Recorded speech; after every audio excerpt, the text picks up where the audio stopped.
Doa kita semoga Indonesia baik-baik saja, dan yang pasti kita semua selalu diberi kesehatan, kemuliaan, dan tetap semangat, semangat dan semangat lagi. Assalamualaikum warahmatullahi wabarakatuh, saudara-saudaraku sebangsa setanah air. Sehat selalu lur. Walaupun saat ini ramai yang dibicarakan atau ngetren perang Rusia Ukraina lur. Itu kita anggap hiburan saja, karena walau kita petani, kita memang juga harus mengetahui informasi global lur. Tapi yang terpenting saat ini porangnya sudah mulai tumbang dan sudah mulai busuk, terutama batangnya. Ini adalah proses hampir sama dengan pembuatan tatanan baru. Jadi mungkin perang dunia ketiga kalau mau terjadi ya biar terjadi, kalau nggak terjadi ya nggak terjadi. Itu nggak bisa dipungkiri, itu juga ada di kisah Mahabharata. Jadi perang Baratayuda Jaya Binangun itu kalau sudah saatnya ya pasti terjadi.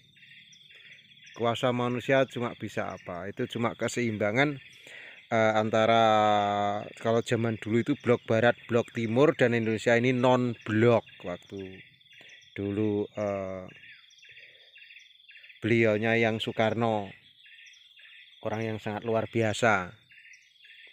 Dan kalau saya mengamati di media sosial itu, masyarakat netizen Indonesia itu banyak yang mendukung ORA atau mendukung Rusia, yang mana keseimbangan sementara ini memang dunia ini didominasi mulai tahun 91 didominasi oleh NATO dan Amerika.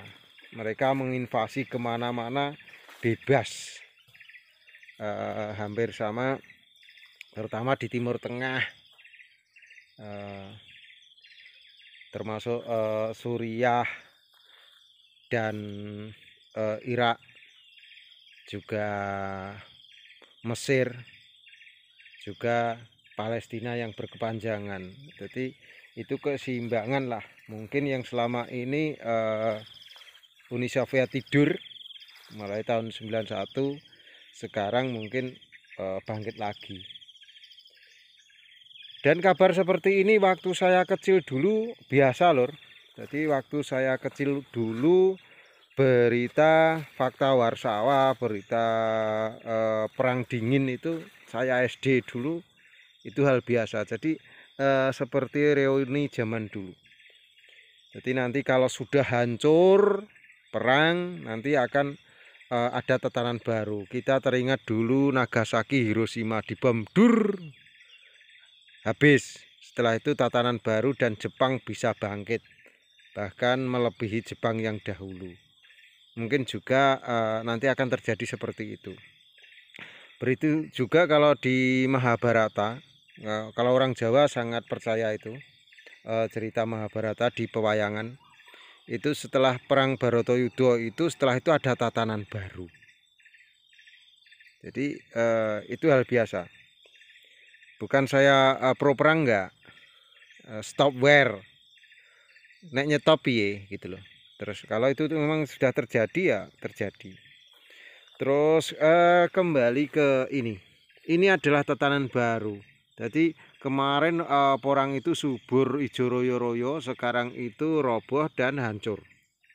Penghancuran ini adalah tatanan baru. Jadi kalau dan tatanan baru itu akan calon bibit ini. Calon bibit ini akan menjadi generasi, the next generation. Jadi generasi yang akan datang. Jadi ini bayi-bayinya yang akan datang. Dan ini akan hancur. Dan perlu diingat, kehancuran dari pohon dan batang ini hancur dan menyatu dengan tanah ini menjadi mikroba, senyawa yang dibutuhkan oleh tumbuhan itu sendiri. Karena kalau tumbuhan itu terbuat tumbuhan itu katakanlah porang, ini berarti ini akan hancur dan bersenyawa dengan tanah yang ada di sini.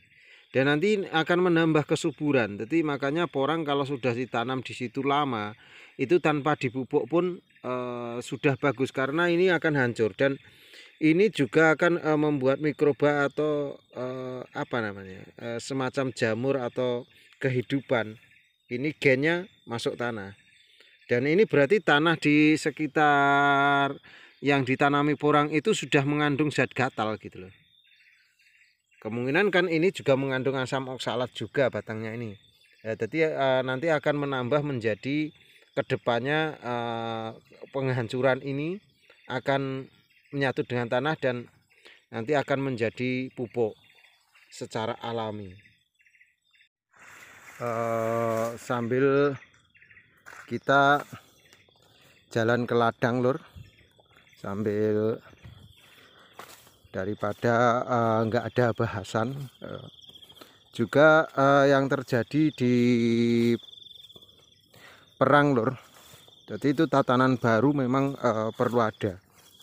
Jadi dulu itu ada blok barat, blok timur, yang mana blok barat termasuk ya NATO itu ditambahi Amerika. Kalau blok timur yaitu ya yang berhaluan komunis termasuk Rusia. Dan dulu itu Indonesia itu semi lur. Dan Indonesia nggak dipungkiri Rusia juga sahabatnya Indonesia untuk zaman kemerdekaan dulu. Jadi Indonesia seharusnya kemarin itu abstain saja lur. Tetapi saya melihat netizen lebih condong ke Rusia. Kita nggak itu, tapi kita kira-kira kalau menjadi perang dunia ketiga itu kira-kira ngefek enggak di komoditas porang. Kita pikirnya harus ke sana lur. Saya pikir bisa juga ngefek kalau terjadi perang dunia ketiga. Jangankan ekspor impor, wong nyawa saja entah bagaimana kan gitu. Terus ini jalannya licin lur.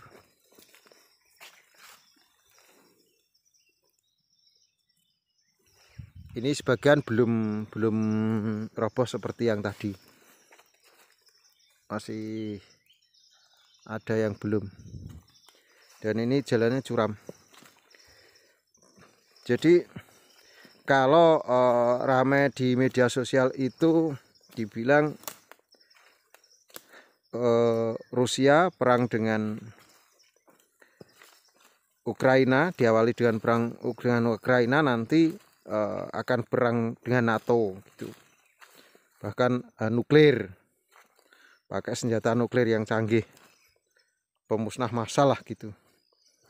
Terus ada yang dikembangkan lagi, Cina perang dengan Taiwan dan Laut Cina Selatan, termasuk Indonesia ada di dalam Laut Cina Selatan, Pasifik itu. Terus Korea Utara menyerang Korea Selatan. Belum lagi tradisi perang di Israel menyerang negara-negara Arab, termasuk yang sudah ya Palestina. Itu kan nanti di dunia ini ada beberapa titik perang. Kalau sampai perang ini berkelanjutan, maka akan terjadi efek, terutama kalau Cina ikut perang. Kalau Cina ikut perang ya harga porang ini bermasalah lur. Karena mayoritas ekspor porang kita itu ke Cina gitu. Kalau Cina perang ya pasti ada efeknya. Sedangkan akhir-akhir ini pasar yang dijajaki untuk porang itu adalah ke Eropa dan Amerika gitu toh. Yang dijajaki lah. Mereka itu sekarang perang. Kira-kira di porang efek ya jelas ngefek gitu loh. Makanya kita semoga perang ini juga lekas berhenti atau cukup disudahi, dan mungkin si Presiden Ukraina lekas mencabut niatnya untuk menjadi anggota NATO, itu sudah selesai. Beda kalau tetap mempertahankan dan kukuh dengan idenya, itu mungkin penstabilan di wilayah Ukraina akan berkelanjutan lama. Kalau lama ya namanya perang lama ya pasti ada efeknya. Jadi kita sebagai petani harus tahu lur. Pak Poh petani mbok buka tani aja. Pak Poh itu petani mbok membahas pertanian aja, enggak gitu lur. Karena itu konsumsi publik saat ini, dan dari kecil memang saya suka sekali membaca tentang apa namanya, zaman dulu di TPRI itu yang bahas perang-perang itu. Saya dari kecil memang termasuk pengamat konflik perang. Memang saya suka. Cita-citanya kan jadi ABRI tapi ora ketekan to lho. Jadi pengen jadi ABRI ora ketekan iki jadi pengamat perang ora masalah. Terus sekarang itu pulang dari ladang seperti ini sore kan buka TikTok, buka YouTube, di Facebook dan Twitter, itu rata-rata kan dibahas itu. Kita juga mengikuti itu. Walau secara langsung ya nggak ada lah efek karena kita di Indonesia, tetapi secara umum kan ini lahannya mereng lur, mereng dan semuanya sudah roboh seperti ini. Dan yang di tanah lapang tadi sudah mulai hancur. Jadi ini curam seperti ini.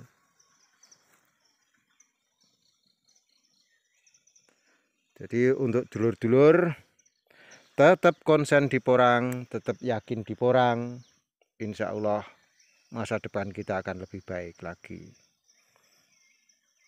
Dan ada kabar juga tadi dari Kalimantan, saya di Japri, bahwasanya di sana sudah mulai laku, sudah ada yang panen juga. Begitu dulur, aku tak mergai lur, petani itu bebas, petani itu cerdas. Wassalamualaikum warahmatullahi wabarakatuh. Suwun.